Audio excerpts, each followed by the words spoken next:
जो match important है, पहला मैच तो इंपॉर्टेंट है, पहला मैच खेलें, अगर जीतते हैं तो दूसरा खेलें, अगर वो भी जीत जाते फिर कहीं ना कहीं आप रेस्ट पे जाएं, क्योंकि उनका एक्शन ऐसा है, वो बहुत बहुत मुश्किल एक्शन है, वो उनके अपने लिए भी बहुत मुश्किल एक्शन है, अपने लिए। इस हिसाब से मैं कह रहा हूं कि उनको वो इंजरी हो जाती है उनको बार बार, वो इतना डिफिकल्ट एक्शन है उनका, ठीक है ना, तो वो एक्शन है ही नहीं है।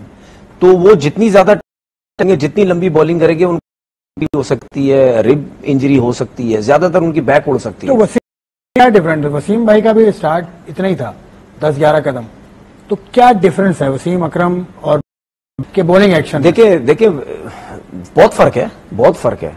वसीम भाई भागते तो थे ना, कम से कम भाग के बॉल करते थे, ठीक है। दूसरी बात, उनका एक्शन कोई ऐसा थोड़ी था, उनका एक्शन पता चलता था एक बॉलिंग एक्शन है, ठीक है ना, एक बैलेंस थी चीजें, सिवाय एक उनका जो पिछला पांव था, ठीक है, उसकी जो एड़ी है वो उधर मिड ऑफ की तरफ जाती थी, वो एक बहुत ही कोई यूनिक सी चीज थी, वरना उसके अलावा तो उनकी हर चीज जबरदस्त थी। लेकिन बुमराह जो है, बुमराह तो ना अपना left non bowling arm use करता है, वो यूं लाके सीधा सिर्फ ये इसका एक्शन होता है, ठीक है, यूज ही नहीं करता वो, उसका टोटल ये हाथ चलता है सिर्फ। अच्छा, उसके बाद उसका रनअप भी नहीं है, पैदल चल के आता है, वो एक्शन इतना गलत एक्शन है, गलत है बिल्कुल। बड़ा बॉलर है दुनिया नहीं, आज के जमाने बड़े बॉलर से क्या होता है, गलत एक्शन है, टोटल गलत एक्शन है उसका, उसको तो क्रिकेट वाला एक्शन ही नहीं है, ठीक है, लेकिन वो सरवाइव कर रहा है, इसीलिए तो लंबी जब क्रिकेट खेलता है अनफिट हो जाता है।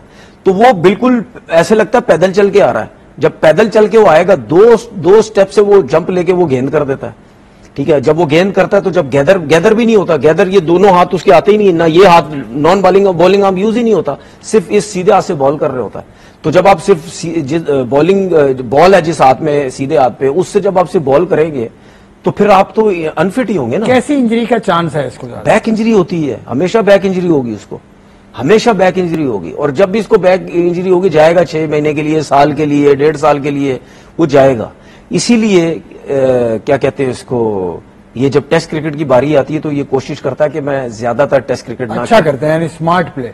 अच्छा, इनकी टीम अगर स्क्वाड को देखें, उसमें शुभमन गिल है कप्तान। देखिए, जो मैंने स्क्वाड देखा ना, उसमें तो मैं ये कहना चाहता हूं, अब मैं देखता हूं कैसे इंडिया की जो बैटिंग लाइनअप है परफॉर्म करती है। 2007 से लेकर इंग्लैंड में परफॉर्मेंस अच्छी नहीं है इंडिया की, वैसे भी अच्छी नहीं है इंग्लैंड की स्पेशली मैं बात करूं, लेकिन फिर भी एक रोहित शर्मा हो गए, विराट कोहली हो गए, उनको देखने का मजा जब वो खेलते हैं, उनके रन्स होते हैं, तो उन दोनों के जाने से जाहिर सी बात है वीक तो हो गई है ना। मैं ये नहीं कह रहा कि ये जो बाकी प्लेयर हैं, ये जायसवाल हो गया, ये के राहुल हो गया, ये शुभमन गिल हो गए, ये बाकी जो है वो हल्के प्लेयर हैं। नीतीश रेड्डी की बहुत अच्छी परफॉर्मेंसेज रही हैं एज ऑलराउंडर जो है, तो प्लेयर तो अच्छे हैं, लेकिन जो एक आपका विराट कोहली की वजह से मिडिल ऑर्डर बड़ा स्ट्रांग था ना, रोहित शर्मा ऊपर जो खेलते थे, ये जो एक नाम की वजह से भी एक प्रेशर होता है ना, वो अब नहीं है। अब क्या बोल रहा है? हाँ, बुमराह का बॉलिंग एक्शन ठीक नहीं है। साले तूने जो मैचेस खेला है इंटरनेशनली ना, वो 2 उंगली का भी काउंटिंग कंप्लीट नहीं होता है, और तू कह रहा है ये बात कि बुमराह का बॉलिंग एक्शन ठीक नहीं है बे।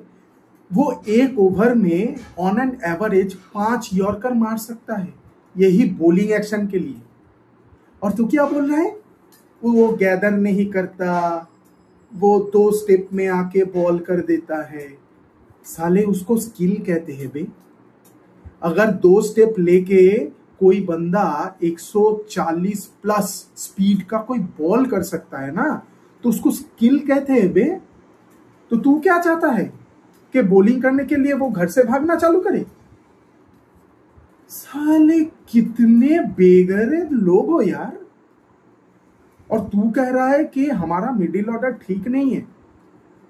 मिडिल ऑर्डर ठीक नहीं है, रोहित चला गया, विराट चला गया, तो मिडिल ऑर्डर ठीक नहीं है। हमारा ना एक डिफाइंड प्रोसेस है, हमारा एक डिफाइंड सिस्टम है, उस हिसाब से लड़के आते रहते हैं।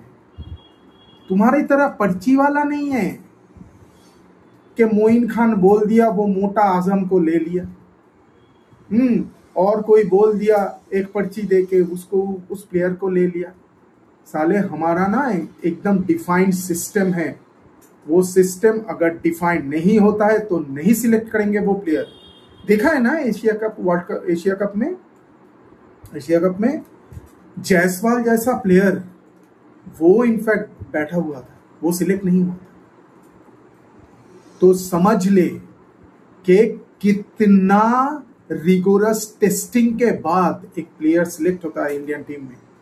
कोई भी नहीं कर सकता है ये। तिलक वर्मा को देख, हाँ, वो मेहनत किया है, वो मेहनत किया है, वो बंदा बहुत सही से मेहनत किया है। उसके बाद जाके वो आईपीएल खेला, अच्छा परफॉर्म किया, फिर डोमेस्टिक भी खेला बहुत, फिर जाके सिलेक्ट हुआ। ऐसे ही हवा में कोई सिलेक्शन नहीं होता है इंडियन टीम में भाई। साले तू इंटरनेशनली कितना मैच खेला है, 5 टेस्ट मैच खेला है, और तू कमेंट कर रहा है कि बुमराह का बॉलिंग एक्शन ठीक नहीं है। चैंपियंस ट्रॉफी में क्या हुआ बे? वर्ल्ड कप में क्या हुआ? तुम लोग क्या पढ़ाई नहीं करते हो क्या? अरे यार, अगर एबीसीडी ना भी पढ़ा हो तो ठीक है। अरे भाई, आज तो यूट्यूब है, बहुत सारे सोर्सेस है, आज इंसानों के हाथ में ही इनफैक्ट पूरा दुनिया है। अरे पढ़ाई कर, थोड़ा देख भी ले हिस्ट्री, फिर जाके ये सब कमेंट कर, हम लोग मान लेंगे भाई। तू पाकिस्तान का एक्सपर्ट बनता है, कितना प्लेयर दिया है पाकिस्तान को तूने? कितना प्लेयर दिया है? साइड में बैठ के ना कोई भी कमेंट कर सकते हैं, लेकिन जब देने के बाद आए ना, तब समझा जाता है कि हाँ, ये बंदा सही है, ये बंदा गलत है। हमारा लेजेंड क्रिकेटर कौन है? युवराज सिंह। देख, 2 को दिया है, चला गया ना मार के पाकिस्तान को। 2 को दिया है, और अभिषेक का तो इतना खौफ था कि तुम लोग चाहते थे कि वो आउट हो जाए भाई, वरना मैच नहीं। हाँ, क्या हुआ? वर्मा आके पेल के चला गया। हमारा 8 से 9 बैट्समैन है बे, 8 से 9। रिंकू भी एक ओवर में 24-30 रन का स्कार्सिटी खत्म कर सकता है। वो बंदा बना सकता है एक ओवर में 24 या 30 रन। आईपीएल में देखा, इंटरनेशनल बॉलर खेलते हैं वहां पे। और साले तू क्या कमेंट कर रहा है कि बुमराह का बॉलिंग एक्शन ठीक नहीं है, इंडिया का मिडिल ऑर्डर ठीक नहीं है, वो ज्यादा बॉलिंग करता है तो उसका बैक पेन होने लगता है, ज्यादा क्रिकेट नहीं खेल सकता वो बंदा।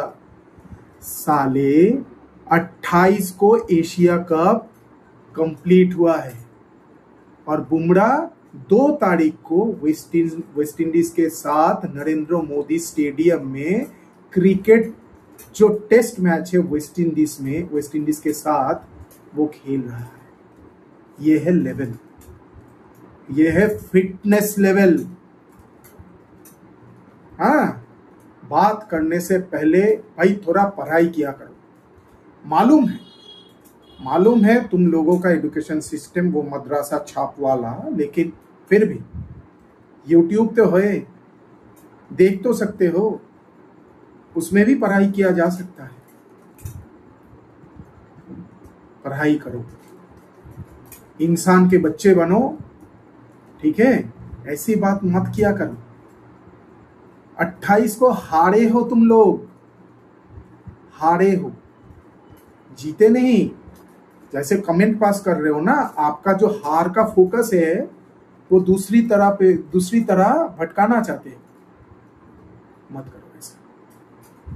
इंसान के बच्चे बन जाओ, थोड़ा अच्छा क्रिकेट टीम क्रिएट करो, अच्छे प्लेयर्स ले आओ। हम लोगों को भी अच्छा लगेगा कि अच्छे टीम के साथ खेल रहा हूं। हाँ, गलती से सीखने की कोशिश करो, और जो सीख रहे हो वो इंप्लीमेंट करो अपने टीम में, तो बहुत काम में आएगा। ठीक है? ये बुमराह को लेके, ये अभिषेक को लेके जो कमेंट पास कर रहे हो ना, ये बंद करो। हम लोग जानते हैं हमारा प्लेयर क्या है, क्या कर सकते हैं, what they are actually capable of. So do not make this comment. This kind of comments makes you, छोड़ दो, वो वर्ड मैं स्किप कर दे रहा हूं। वीडियो है, बोल नहीं सकते हैं, तो इसीलिए स्किप कर रहा हूं वो वर्ड। संभल जाओ, सुधर जाओ, और ये सब पैसे कमाने के लिए ये सब जो कमेंट है ना, ये बंद करो, इमीडिएटली बंद करो। तुम्हारे लिए ही अच्छा है, प्लेयर्स लेके आओ, अच्छा क्रिकेट खेलो, यही बहुत है। Thank you very much guys, this is Jeet here. जय हिंद, जय भारत।